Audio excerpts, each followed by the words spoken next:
যারা সালাত হেফাজত করে, যাকাত হেফাজত করে, স্ত্রী সন্তানের হেফাজত করে, যারা তাদের স্ত্রীদের উপর নির্যাতন করে না, যারা কোনো মানুষের উপর নির্যাতন করে না, যারা আমার চাইতে অনেক বেশি উন্নত, আমার চাইতে অনেক বেশি সাহসী, যারা গরু ছাগল চায়ের দোকানে বসে চায়ের দোকানে বসে যারা ফিলিস্তিনকে স্বাধীন করতে চায়, তারা ফিলিস্তিন করবে না।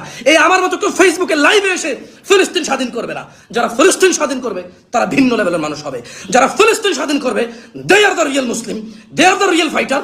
তারা হবে অন্যায়ের বিরুদ্ধে সত্য মুজাহিদ। আমার মতো গরু ছাগল করবে না। ফেসবুকে এসে যারা চিল্লাচিল্লি করে, চায়ের দোকানে বসে বসে যারা ইরান এই বলছে, তুর্কি ওই বলছে, সৌদি আরব কিছু বলছে না কেন, দুবাই কেন কিছু বলছে না, কাতার কেন কিছু বলছে না, তুমি কেন কিছু করছো না? তোমার জায়গায় তোমাকে খুব দুর্বল মনে হয়, সৌদিকে খুব সবল মনে হয়। সৌদি আরবের জায়গায় তারা মনে করে যে ইসরায়েল খুব সবল, তারা খুব দুর্বল। এটা মাথায় নাও, মাথায়। হ্যাঁ, তোমার